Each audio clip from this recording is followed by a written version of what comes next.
Good afternoon बच्चों, जैसा कि पिछले वीडियो में हम चार्ल्स के नियम को पढ़े थे, आज हम लोग उससे रिलेटेड एक न्यूमेरिकल को सॉल्व करने वाले हैं जो कि बोर्ड पे दिया गया है। उससे पहले थोड़ा सा चार्ल्स के नियम को हम एक बार रिपीट कर लेते हैं। उसमें बताया गया था कि स्थिर दाब पर किसी गैस का आयतन उसके तापमान के अर्थात परम तापमान के क्या होते हैं, समानुपाती होते हैं। यानी तापमान यदि बढ़ता है तो आयतन ही बढ़ेगा और आयतन घटेगा तो तापमान भी क्या होगा, घटेगा। उसी से रिलेटेड हम एक न्यूमेरिकल को सॉल्व कर रहे हैं। जैसा कि यहाँ पे देख रहे हैं, कह रहा है स्थिर दाब पर, अभी हमने जो बोले थे वही चीज यहाँ पे है। स्थिर दाब पर अभी हमने बोले थे कि चार्ल्स के नियम में हम यही चीज पढ़े थे, स्थिर दाब पर, और यही यहाँ पे दिया गया है। देखिए, स्थिर दाब पर किसी गैस का आयतन 27 डिग्री सेल्सियस जब है तो उसका आयतन जो है वो क्या हो जाएगा, 600 ml हो जाएगा। उसके बाद कह रहा है कि यदि हम तापमान में वृद्धि कर दे और वृद्धि करके 77 डिग्री सेल्सियस कर दे तो उसका जो नया आयतन बनेगा वो क्या होगा। तो थोड़ा सा हम इसमें लिख देते हैं प्रश्न में क्या क्या दिया गया है।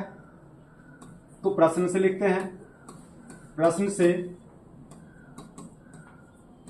दिया गया है कि सबसे पहले तापमान दिया गया है, तो तापमान इसमें फर्स्ट और सेकेंड दोनों है। तो इसके लिए हम यहां पे लिखेंगे प्रारंभिक तापमान, प्रारंभिक तापमान, तापमान जिसको हम लोग T1 बोलेंगे। T1 का वैल्यू दिया है 27 डिग्री सेल्सियस।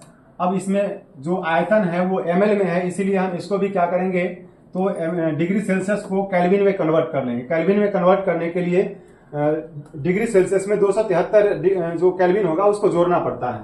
तो यहां पे हम क्या करेंगे, 77 में इसमें 27 है, 27 प्लस 273 केल्विन बराबर 300 केल्विन हो जाएगा इसमें। इसके बाद हम आ जाएंगे अंतिम तापमान पर।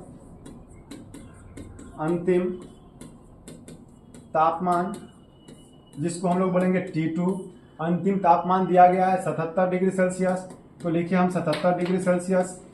इसको भी क्या करेंगे, तो केल्विन में कन्वर्ट करेंगे। तो 77 प्लस 273 केल्विन बराबर कितना हो जाएगा, तो 350 केल्विन। इसके बाद हम कहेंगे फिर तो आयतन पे। तो आयतन हमको क्या दिया है, प्रारंभिक आयतन दिया है, प्रारंभिक आयतन, प्रारंभिक आयतन जिसको हम लोग बोलेंगे V1। ये देखिए ऊपर में लिखा हुआ है प्रारंभिक आयतन कितना है, 600 ml है। हम यहाँ पे लिखेंगे 600 ml, तो ये हो गया आपका 600 ml।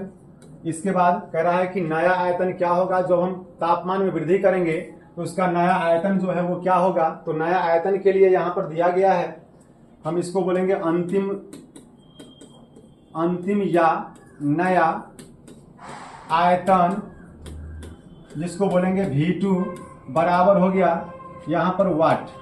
उसके बाद हम चार्ल्स के नियम जो पढ़े थे पिछले वीडियो में देखे थे, उसके बारे में हम यहाँ पर देखते हैं। चार्ल्स के नियम से, चार्ल्स के नियम में हमको बताया गया था V1 बाई V2 बराबर T1 बाई T2। अब क्या करेंगे, वैल्यू रखेंगे। तो V1 का वैल्यू है हुआ 600 ml और V2 हमको ज्ञात करने के लिए कह रहा है। और इधर अगर हम बात करें T1 की, तो T1 है हमको 300 केल्विन और T2 जो है ये है हमको 350 केल्विन। ये केल्विन से केल्विन कैंसिल हो गया और 300 से 600 को काटेंगे तो 2 मरतबे, और उसके बाद क्रॉस जब गुना करेंगे तो क्रॉस गुना के पश्चात जो आंसर आएगा वो होगा V2 बराबर जब क्रॉस गुना करेंगे तो 350 प्लस में गुना में 2 हो जाएगा, तो हो जाएगा 700 ml। यही इसका करेक्ट आंसर है। धन्यवाद। नेक्स्ट वीडियो में फिर मिलते हैं नेक्स्ट टॉपिक के साथ।